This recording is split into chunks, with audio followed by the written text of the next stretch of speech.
catalyst for change with the chance to thrive. Crystal is the one to stir up gifts and save lives. You get exposure, promotion, and marketing too. And advertise for business owners just like you. On Storytime, your interview is global. Virtual or in person, just come on the show. Yo, your story matters. Crystals will open the door. 40 years of experience, ready to give you more on Storytime. Get ready for Storytime. Hey, come on.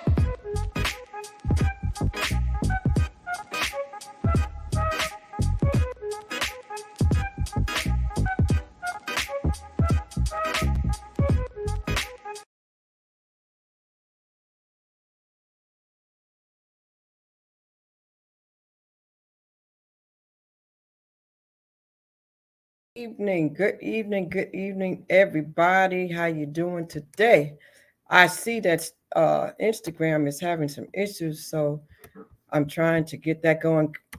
It is story time, everybody. I hope you're doing well.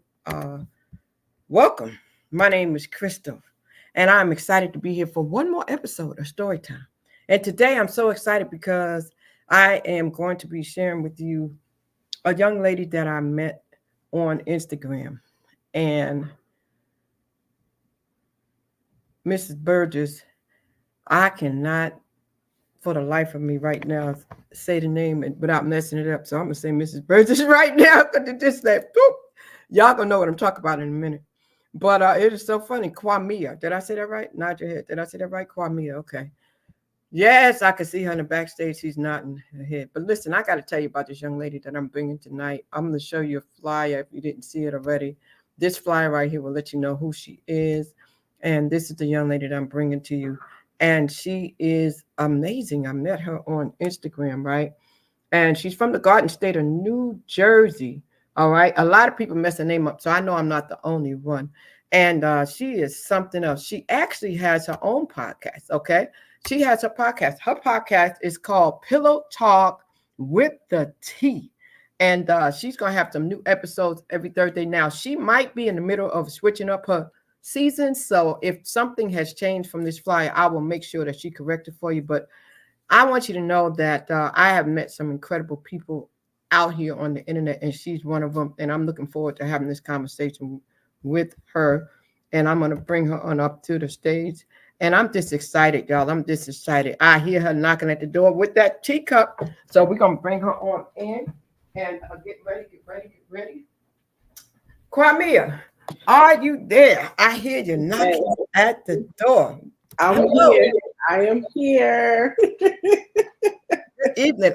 Just that moment, I was like, okay, I had to think for a minute. I was like, you about to mess this up. I said, okay, Qimmah, that's it. Listen.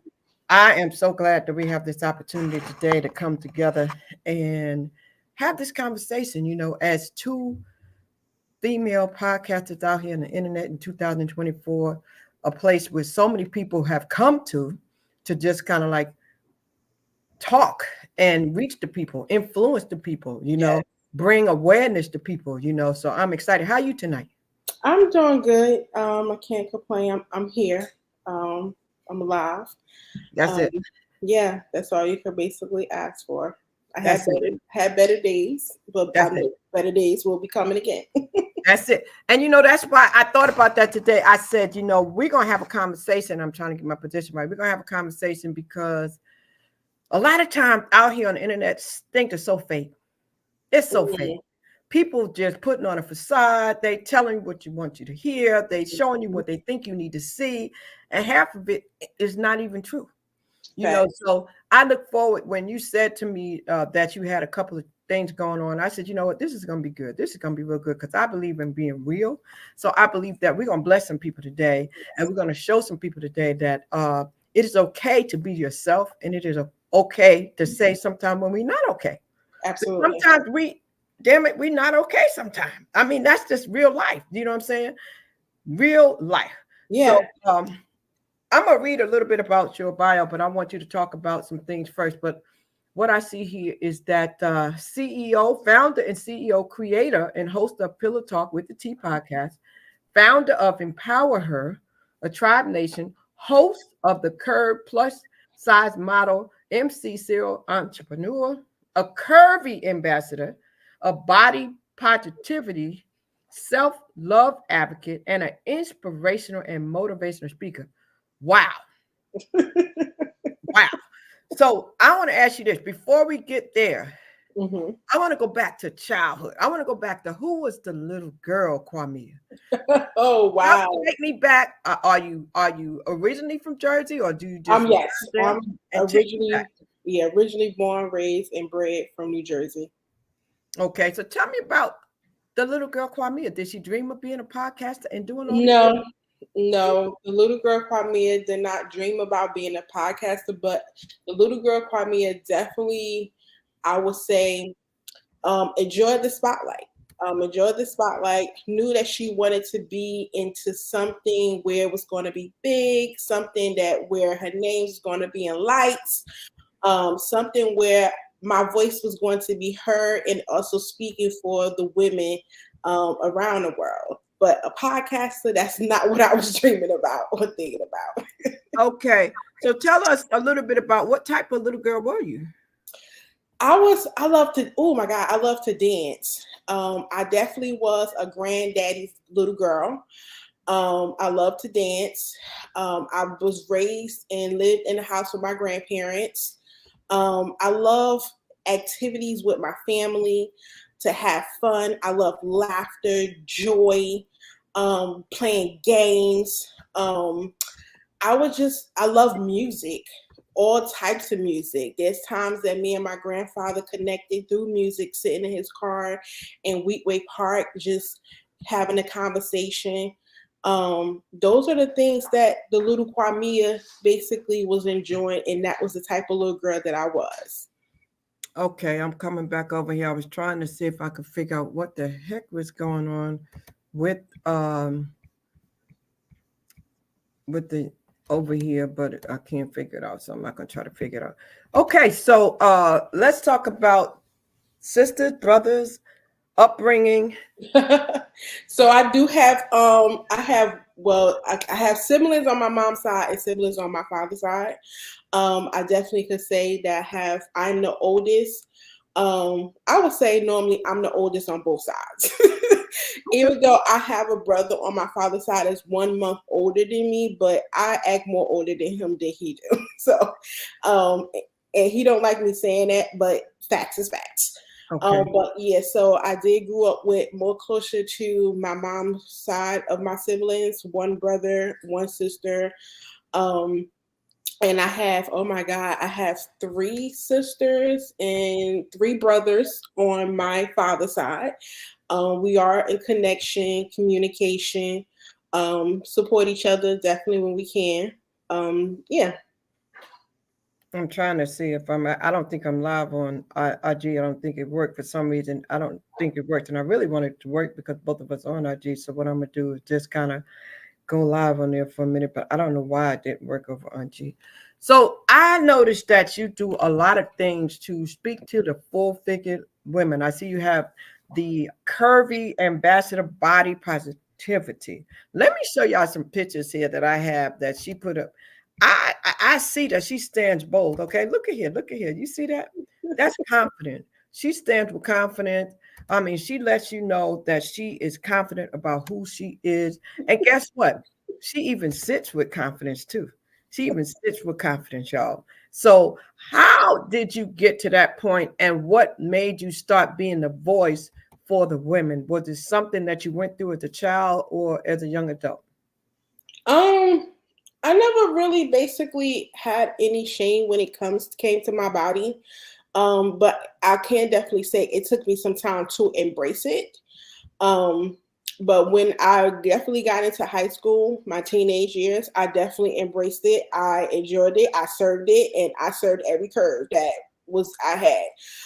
And even as womanhood, this is who I am. This is me, full figure, full flesh, and it's nothing going to change. This is the structure that God had created for me. And like I always tell, and like I always say, and I remind myself that this was built for me, and everybody can't hold this body of weight.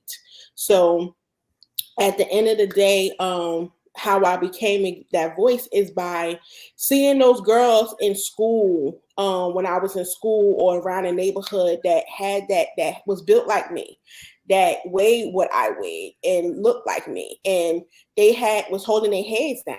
And they was feeling like low self-esteem, no confidence, ashamed, wishing they was smaller frame.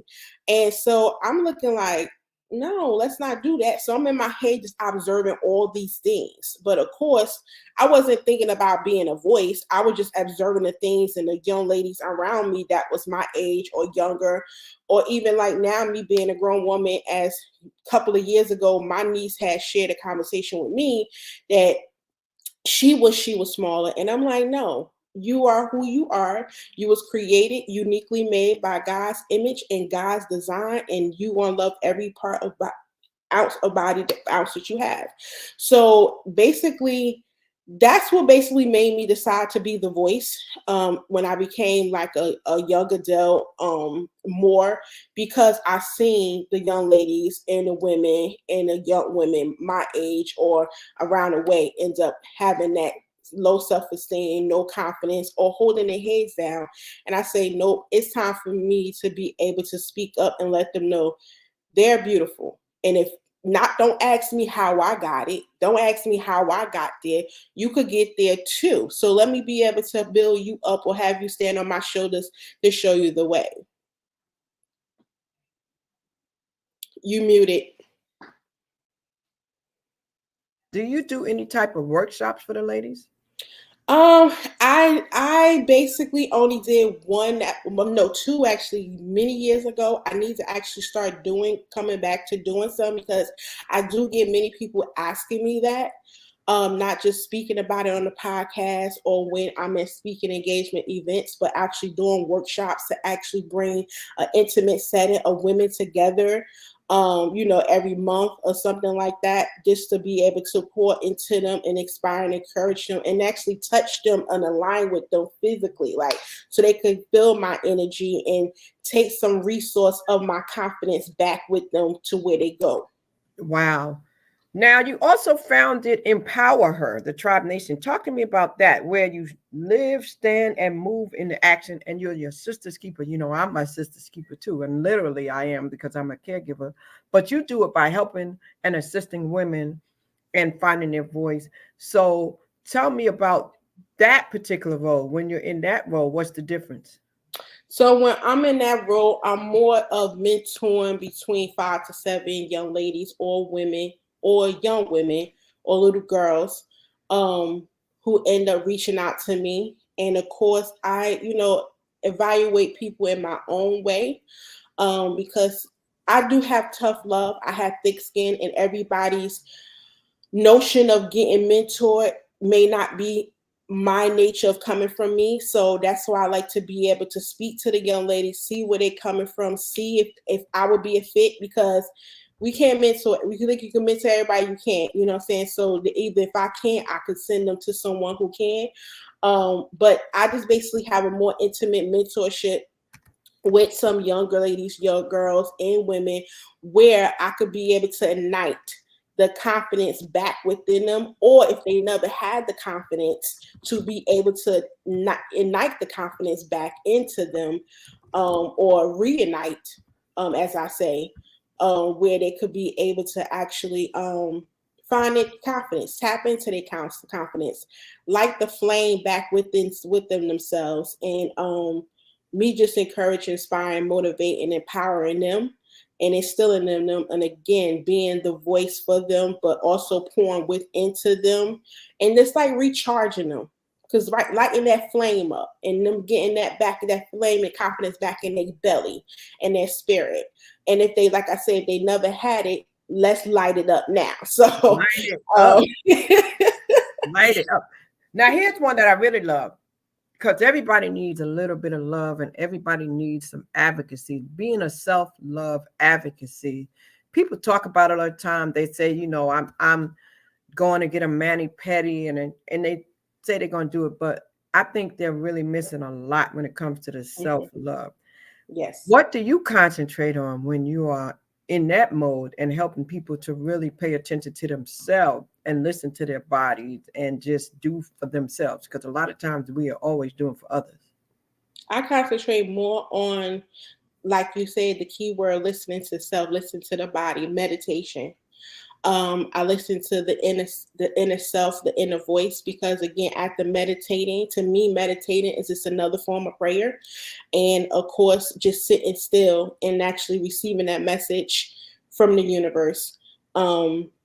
I also focus on speaking into yourself, speaking life into yourself, empowering yourself, not just someone outside empowering you and pouring into you, but you power and pouring into yourself.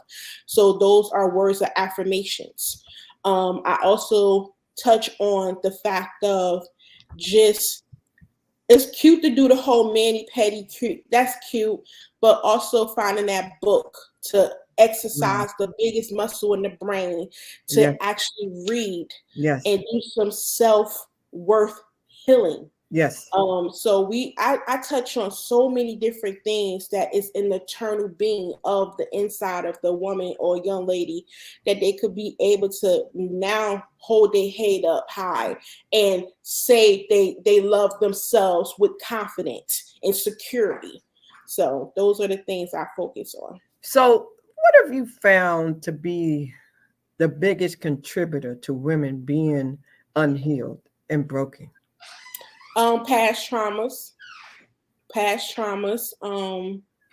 I would say hardships of relationships and someone in their life, and relationships not only just meaning that, a guy with the girl, they dumped them and probably said mean stuff to them, abused them, but it could be your relationship lack of with your mother, lack of relationship with whomever in your life. So that could end up basically ruining and messing up and creating trauma and unhealed wounds within that individual, where your mother could end up have damaging you and saying some mean things, and also family members could have done the same thing, or whatever may have happened to you mentally, emotionally, physically, and verbally abuse.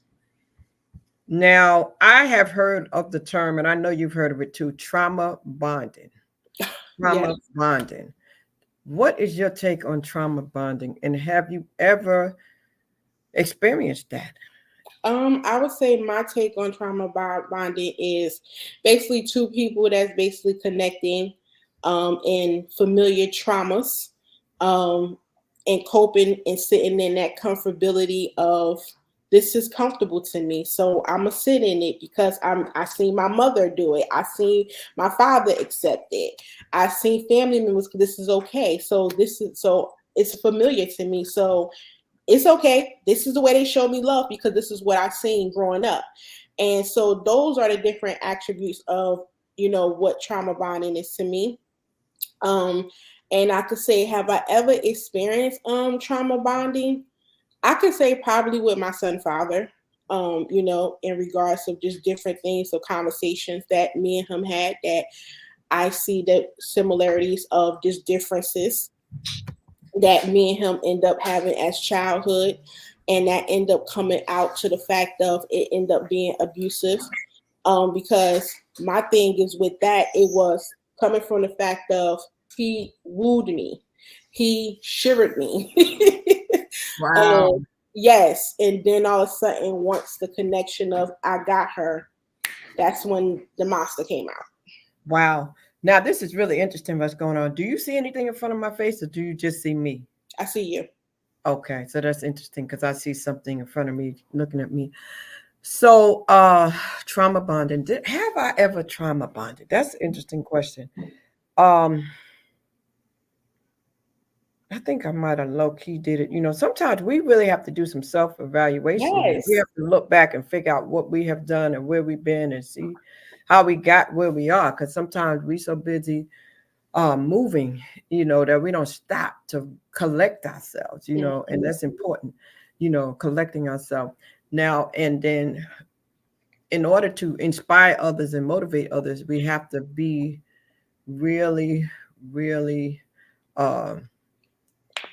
we have to know where we are. We have to know where we are, because that's the only way we can speak to others. And I know for me, my mission is hope. My mission is hope. I like to stir up the gift, instill hope, and save lives. What is your mission when you go out there and try to inspire people, besides trying to be positive and love themselves and make sure they feel good about their body? My mission is, I would say, just being just being empowering, where I could be able to leave that mark. And I remember going to my award a ceremony, me being honored last Sunday. Just the person that owned to Miss Wanda, her word was impactful. So I definitely, even connecting that being empowering equals impact. So you want to leave that impact and that stance. So when I do go out there, that's what I want to leave. I want to leave that mark, that stamp. I want to leave that imprint, embed into somebody, so that they say they could wake up the next day after they listened to me, heard me, came and seen me, or they connected with me and I made a difference, that they walking a different way tomorrow, waking up a different way tomorrow. So leaving that imprint, that's another good word, that imprint. Yes, That imprint on that person, of them actually getting closer to a better version of themselves. Wow. And I can tell that you're passionate about it and that this is not just a hobby. Some people are out here because, let's keep it real, some people are out here on the internet because they want to monetize.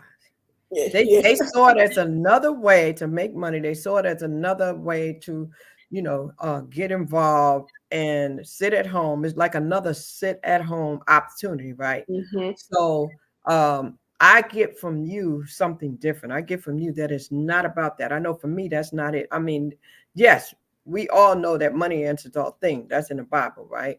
And if it can happen, cool. But I know for me, I want to organically connect with people that I can help. And I hear that from you too, of connecting with people that can help. So what have you seen out here on the internet that you feel as though makes you different? Because I know I've seen some things. I'm like, what are they doing out here? Just like, woo. I would say what definitely makes me different, what I see on the internet, is the fact that I show people not just the good, but I also show them when I am falling apart. I show them when, you're not going to just see me made up. You're not going to see me when everything is all dandy and lullabies, but you're going to see me at my worst. You're going to see me with no makeup on. You're going to see me with my African scarf on. You're going to see me with, no makeup, and this is the beauty of natural skin, clear skin. You're going to see me also when there's times in my life that I am not doing okay, and I'm going to tell you I am not doing fine. And I can't do this shit alone.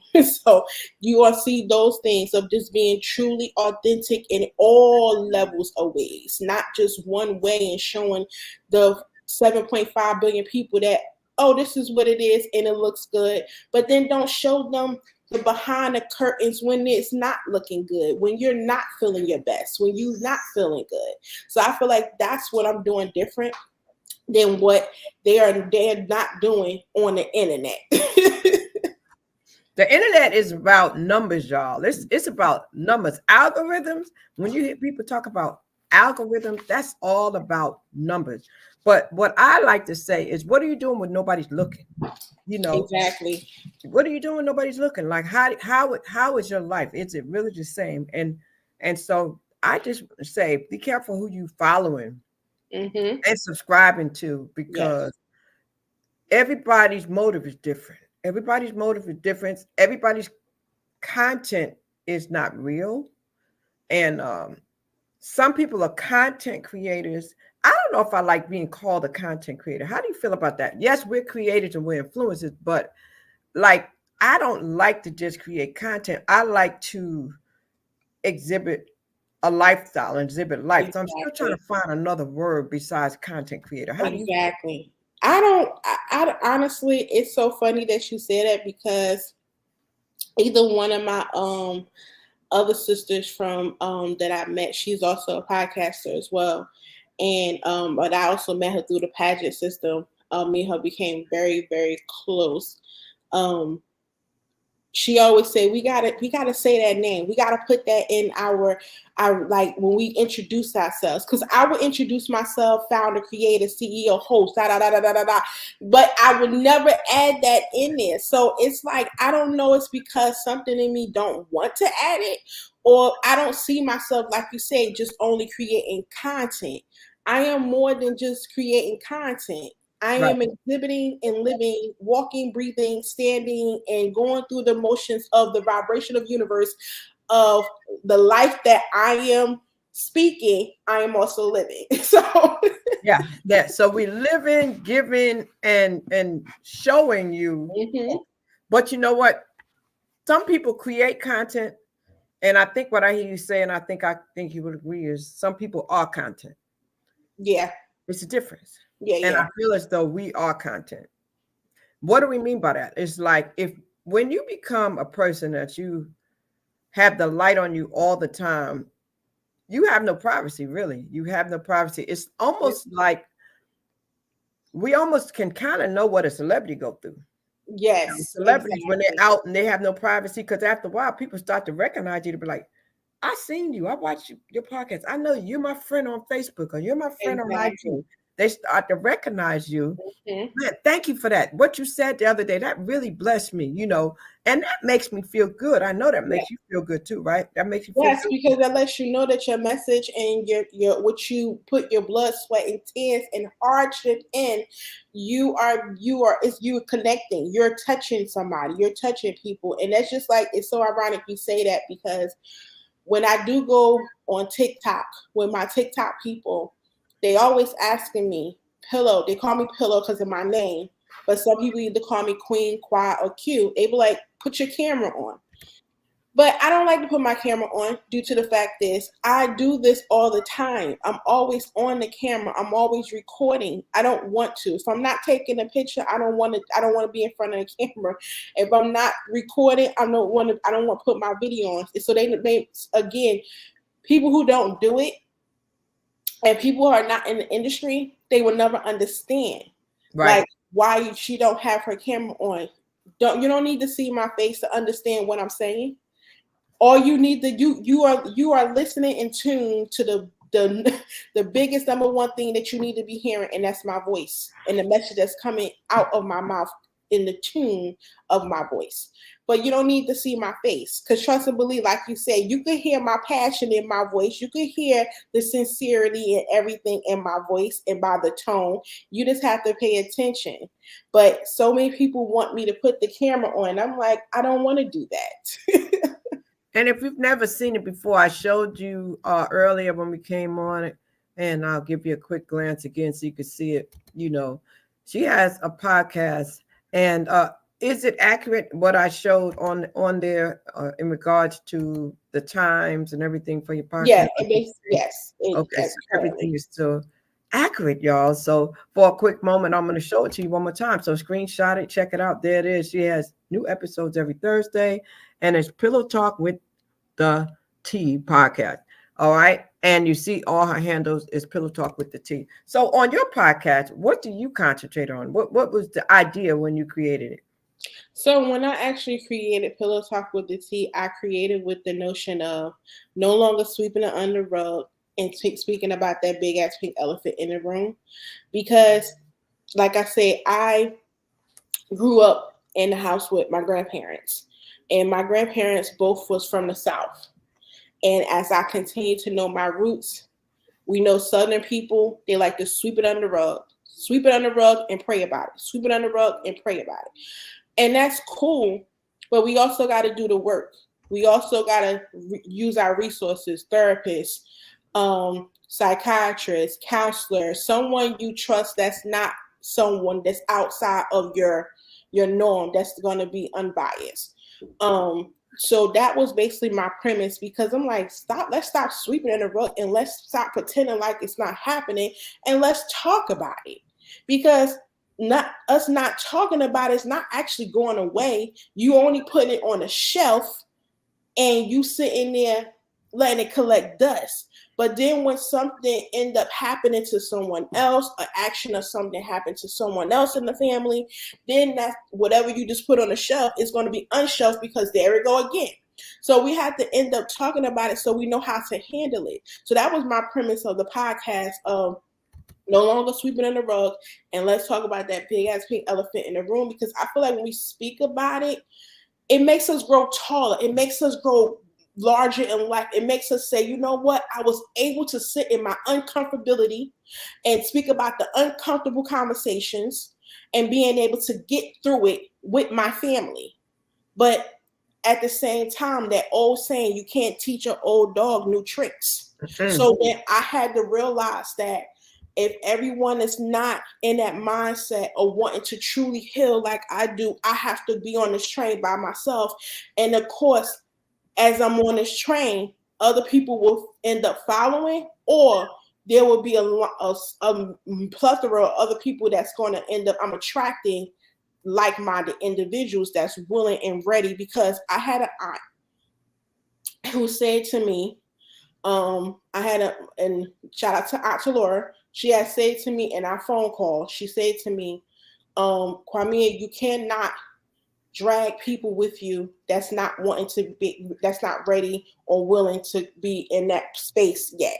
That's right. You have to give people their own time and their own journey and their own willing to be able to get ready. You just go on. She said, niece, you go on, you push, you move. And when they ready, they will join you. And if not, you got to keep going, but you can't allow those people to drag you or pull you down while you trying to pull them up with you or pull them along with you. It's not going to work. So, and ever since she said that, I listened to that and I stopped doing that. So let me ask you something.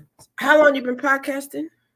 I've been podcasting for about probably 5 years now. Oh, really? So you've been in it for a minute. Yeah. So how do you think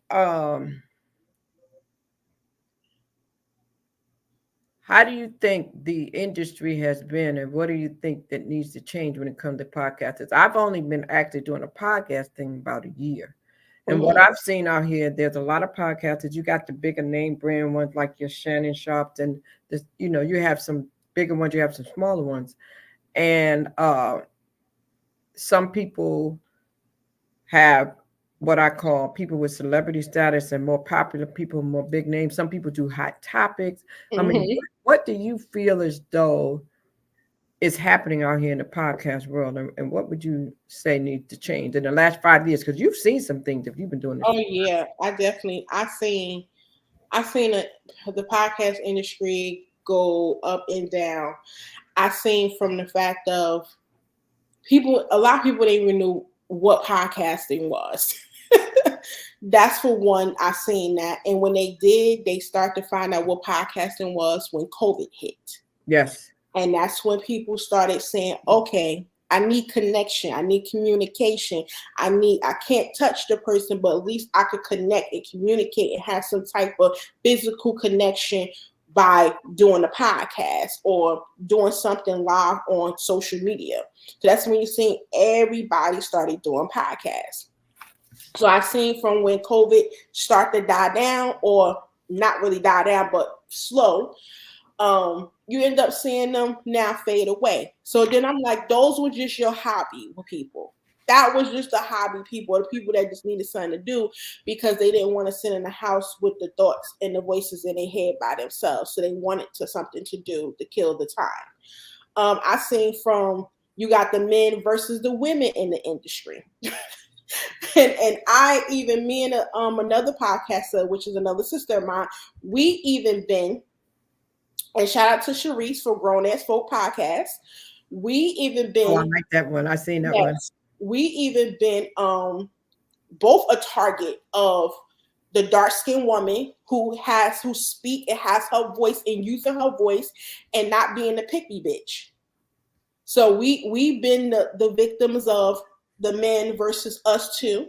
And I had to tell a man he could go, I would stick you in a boop boop with a pipe and because sometimes you got to let them know, like, wow. Listen, like I'm a woman, I'm a lady, but what you're not going to do, you're not going to disrespect me. You're not No. going to verbally assault me. You know, because I could get just as dirty as you can. Wow. If you, especially in the words, you want to do They the felt work. like it was competition. Is that what it was? I think that's what it was, you know, and let me tell you something. I feel like sometimes there's some men, not all, so please guys don't think I'm saying all. There's some men who can be very jealous and envy of women. Yeah. And I think that's what it was. You know, I guess because me and my sister, we came out with using our voice, not afraid to say what it is that we wanted to say, how we want to say it, when we want to say it. And some people feel like I don't want that type of show because I'm not going to be market. Cool. I want to be market, but if I be market, I want iHeartRadio, Pandora, and all them top Sirius XM to market me for who I am, Right. not changing me Yes. to what they want me to be. Because Right. at the end of the day, I'm selling myself short. That's so right. then I even been a victim of where I had to battle on Instagram Live, 3 guys against me. Wow. You know what I'm saying? Because I seen so many times where people not protecting their guests and their people that's in their show on their live. You're not protecting them, and you let other people sit there, abuse them, and saying disrespectful things. And they thinking they don't have responsibility for their guests and their audience. And yes, you do. That's like, so you telling me if you get a building, so you think if Wendy Williams had all the people in her audience and you think something had happened in her building, you don't think that she was not responsible for those people in her audience if anything went down in that building? Yes, she is. That's Her right. and her entire network and that production team would have been responsible for every last one of those people. And those people families would have been coming after who? Wendy Williams. That's right. And that's why you have those disclaimers. And so exactly, it's important that you understand. And that's why I'm glad you said that, because sometimes even when people come on and they have a view, a lot of times you see some of us put something up to say this is our guest view and not necessarily our view, but we do allow them to speak about it, you know, and we're not being judgmental. And I know for me, and I'm sure you do too, we allow people to come on and share their story, to share what it is they want to talk about. And then, you know, because that's also the notion of what I created around, is that I wanted to create a safe place, and for my podcast to be a safe place and space for people to be able to share their opinions. I'm not sure you ever heard me say this numerous times in my show. This is my opinion. They're going to share their opinion, because everyone has an opinion, like everyone has a butthole. So, and our buttholes are not the same. Right. So at the end of the day, everyone entitled to their opinion. It doesn't make your opinion facts, but however, that's your opinion because that was your experience. So you cannot, just like I remember Iyama Van Zant saying a long time ago, you can never dismiss anybody's experience because yours was different than him or hers. Yeah. So let me ask you something. When you're not podcasting and you're not doing these things where you're helping the women, when you're not being a creator and a host and a serialpreneur, or, you know, doing these things, what are you doing for your pastime? What is something that you like to do when you're on your downtime? My downtime, I like to be able to sit with me. Sit with me, meditate, just basically read. I like to, everybody think on my phone I probably be on social media or doing crap, but your phone does a lot of things. I read my books on my phone because you got the Audible.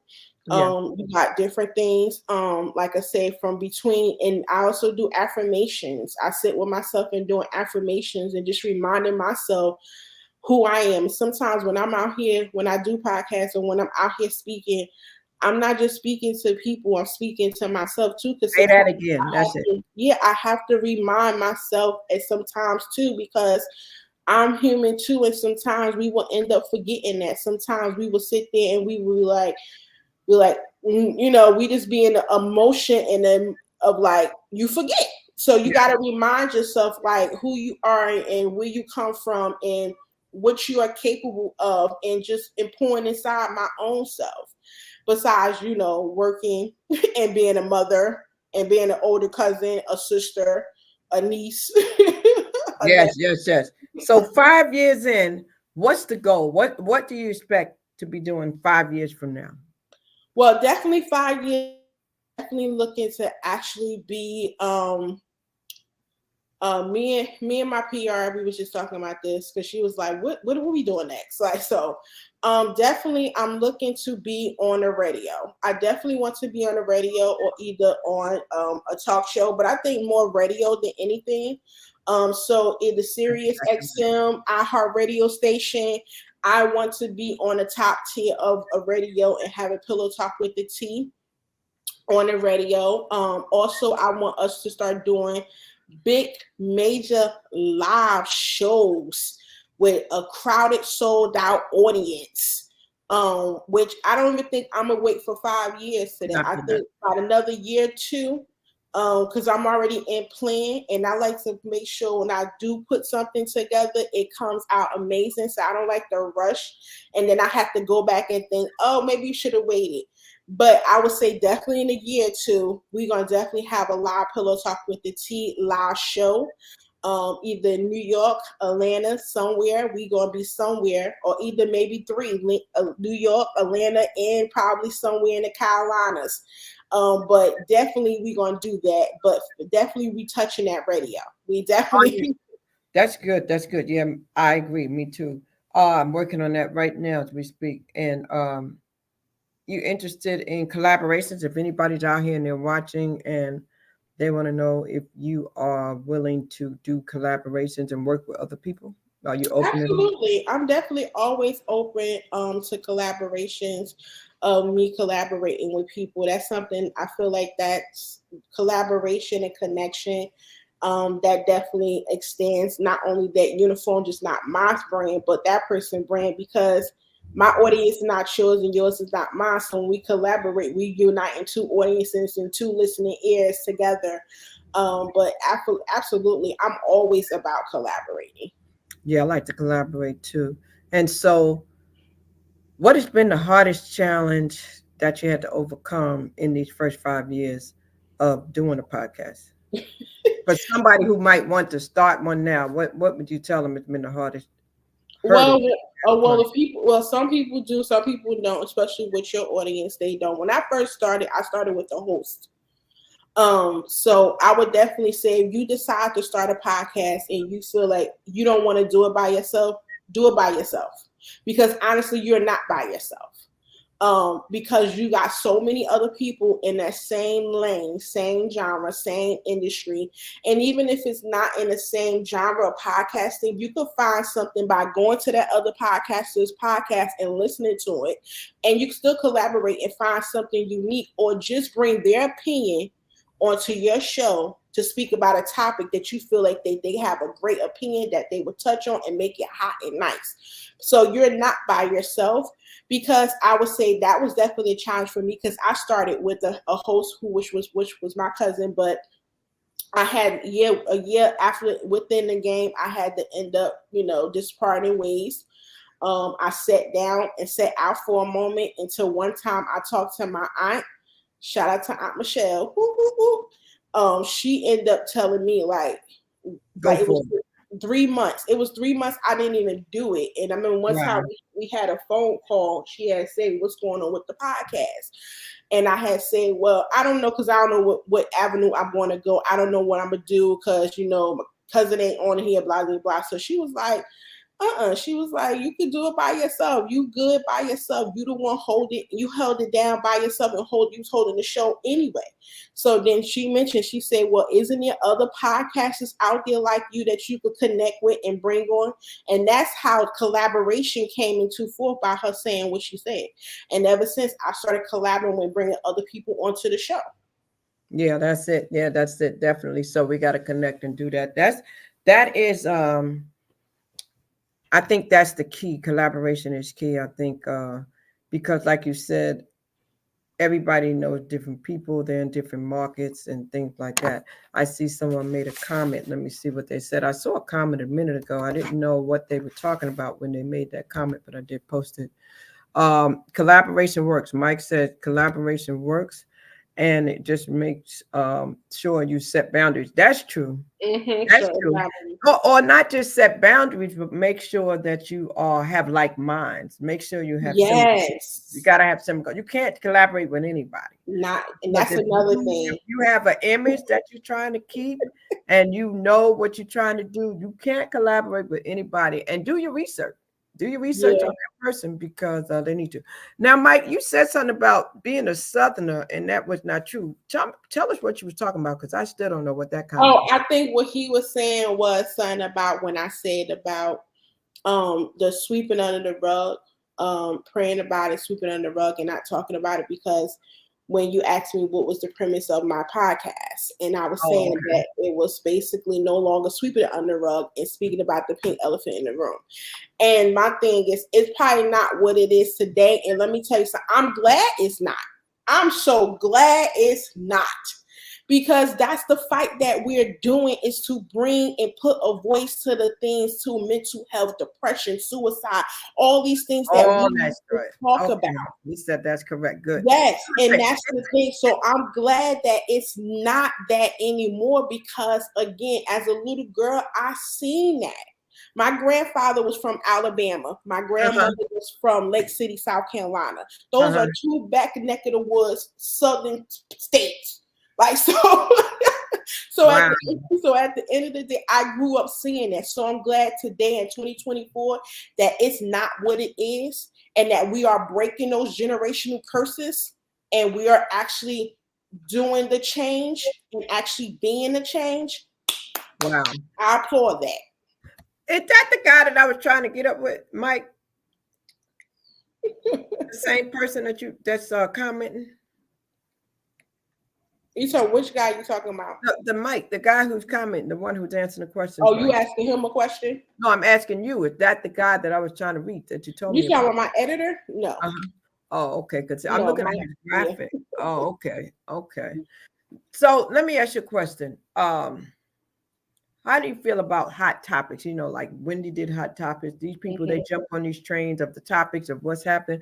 I do feel as though sometimes talking about what's going on out there in the world, what's in the news is good. But I don't Mhm. personally, I don't like to jump on just what everybody's talking about.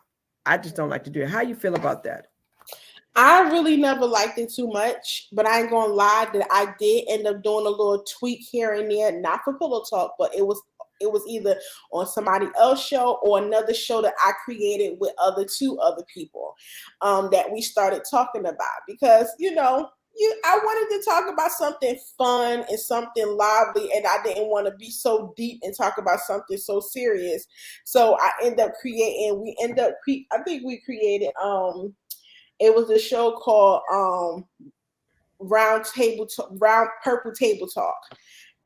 Just like how Jada Pinkett got the red talk table, Yes, we end yes, up yes, doing yes, yes, yes, exactly round purple table. yes. So we end up doing that. We were just talking about basically hot topics, but then we did go deep and start talking and making a hot topic for about relationships, love, sex, and all the other stuff but real reality stuff that we need Yes. to start talking about. Because for some reason, when me and my tribe come together, we could have fun, we will kiki, but baby, we'll start talking about those serious conversations And and let me start tell you going something. in and having church. Yes. And let me tell you something. Like you see what happened with the girl. Who the heck did I marry? What's her name? Reese? No, Oh my goodness. You see how I seen her on with Whoopi to Miss Hall. I mean, she's everywhere now. The girl that everybody was sharing about because she was talking about her boyfriend and it was called who the heck did I marry? The girl that was sharing about everything. I gotta look that up. Oh my goodness. Now she's been on all the major TV shows. They done picked up and interview her. It's funny how when it happened, everybody want to jump on and put them on the TV. Because it's a hot thing, Yeah. but I feel like it's the I cannot say this. I think it's sometimes is the network, it's the production team, because the networks, the production team, they want to be the first person to get that interview, get what's going on, what's hot now, what's everybody talking about, what's in the newspapers, what's on the top of social media. That's right. And they want to be the first to get that interview. But of course, and somebody gonna be the first, but everybody after that gonna come and get the interview. So now she's around the world doing plethora interviews. Yes. But it only just making it something big for her. Where right now she got this platform. She could either crumble it or she could benefit and do something with it. Yes, yeah, that's it. So and then people go ahead and do anything for attention just to do that, just to go viral. That's true. People would do something. They'd be like, well, let me go ahead and do something. I'll never forget the young lady when she did that video, you about to lose your job. Yes. Or I would never forget about the young lady with the Gorilla Glue. The Gorilla Glue. Yes. Yeah. You gotta have common sense to know that that's not for your head, honey. But you know what the funny thing is? I don't think either one of them were intentional. They didn't do it to go viral. No, they didn't. Neither one of those did it to go viral. But come on, I know they probably didn't. But this is why a lot of people say common sense ain't that common. Because come on, Gorilla Glue. You was trying to use Gorilla Glue as glue hair gel. You said it can come back and bite you in the butt. Yeah, it can. But one of the things I heard her say in one of her interviews with Qimmah Hall is she didn't do it for money. She did it to educate women so that they were not, some guy scammed her. And she was trying to educate other women because she really wanted love. She wanted love. She met this guy on a dating site. He scammed her. He lied. She ignored all the red flags. So she's trying to tell other women, don't ignore those red flags. And I applaud her for that, But see, my thing is with that, she's not the only one who have basically been through that situation. What about the many women that been on Dr. Phil that he had up there that was being scammed from other people from other countries? Or more. Sit there and end up being a highlight or end up being on social media. That's right. So I'm like, come on, girl. The story you telling right now, I've seen that so many times, and you're not the only one. So now I got to think, what is really your true motive? Yes. Yeah. Or Maury or Jerry Springer, all of those shows. So but this particular girl she made 32 episodes. She made 32 episodes of telling her story. Her story about how she met this guy. It was like, okay, episode number one. My name is. Think about it. 31 episodes. She wanted to be a highlight. She wanted to be famous. She knew exactly what she was doing. And she knew somebody was going to pick it up and repost it. All you need is the right person to pick it up and repost it. Yeah. So is there a topic that you feel as though is important out here that there's not enough people reposting that should be? Like I do a lot for dementia because my sister has dementia, right? Mm-hmm. I know sometimes people, when they get to Suicide Awareness Month, they do suicide. I don't think they post that enough. What is something that you feel as though they don't talk about enough? That right there, suicide awareness. Because I did lose a sister 3 Christmas, like 4 Christmas ago now. So, I don't think we talk about mental health, which I am so glad that we are not shying away. We are pulling back the curtains and we're not sweeping it under the rug and we're talking about it and bringing awareness to it. But I don't need us just to talk about it. Because I do still see that there's some people in the community that still, they'll speak about it and they say they're not fine. They'll say that they know that something wrong, but they still shine away from going to the fact of going to a therapist because, again, it's that old notion, and sorry, Mike, it's that old country notion of, what our family put in us, where if we go to a therapist, we consider crazy. Something's wrong with you. Yes, something is wrong with me. Hello. You just said it.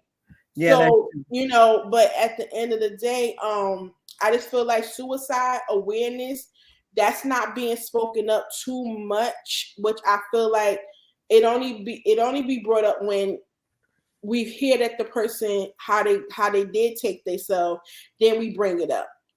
But I feel like when we do talk about mental health, let's talk about when we talk about mental health and depression, let's talk about suicide, because that all forms in a realm of the whole unilage of everything together. Because at the end mark, when you can't do it no more with your mental health, when your depression is getting you off, about to make you fall off the cliff, that's your last hope, and that's the last thing that people go to is suicide. So we need to talk about the whole avenue, the whole realm, the mental health, depression, and suicidal, and that goes hand in hand. So I think that we need to start bringing awareness to that.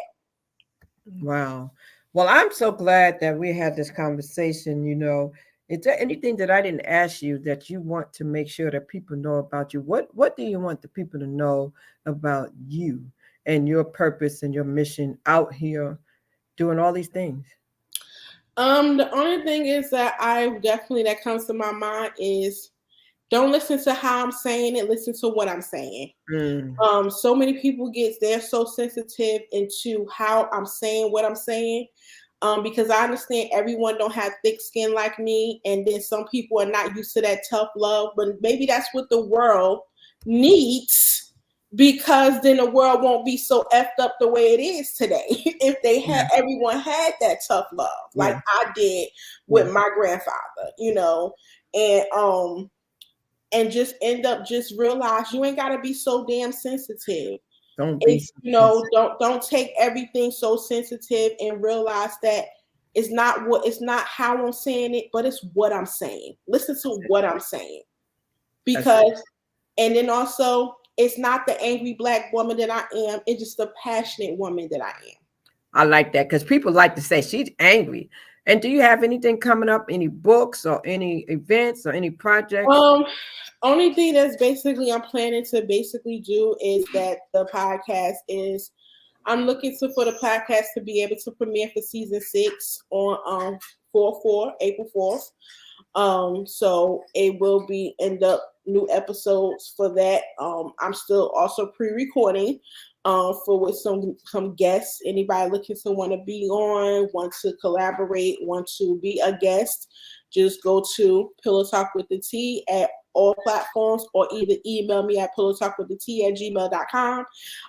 But yeah, so April 4th, I like to say 4/4/24. Yeah, it's definitely a season 6 is coming. But other than that, so many other things of just me end up having different articles, magazine articles coming out, covers, features. Later on as this year, and as well as awards that I'm being honored for, which you guys will definitely see as I post. But other than that, just continuing to just end up just being me and getting back on my feet and doing what I need to do. Congratulations for not stopping in the midst of the challenges, in the midst of the mishap, in the midst of the setback. Sometimes we have hiccups. We go up and we go down. We fall down, but we get up. And so I commend you for keeping your head up and keeping going, And I heard you talk about the people in your corner that were giving you certain kinds of encouraging words. That's important too. So kudos to that. Let's keep the right people around us speaking into our lives. We have to be careful who we let speak into our lives. So I think that's really good. Well, I thank you so much for joining me today. I am really grateful. I hope that we can get together and do some type of collaborations. I'm open to all ideas too. And I just thank you for your time today. I want to try to make sure I stay up under this hour mark. I'm trying to learn to do that. So when it comes to repurpose this stuff, I'm there. So anything you think about, let me know. And ladies and gentlemen, there's her email out there. Make sure you look her up.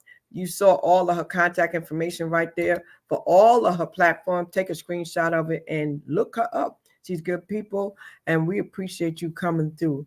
And we'll get together soon. You have an amazing day, and thank you so much for joining me today. And I look forward to getting to you, and we'll talk real soon, okay? Absolutely. All right. And we're going to end this today, y'all, because we want to stay under the hour. So thank you for coming, and we'll see you next time on Story Time. My mission is to stir up the gift, instill hope, and save life. See you next time on Story Time. Have a good one, ladies and gentlemen. Bye-bye.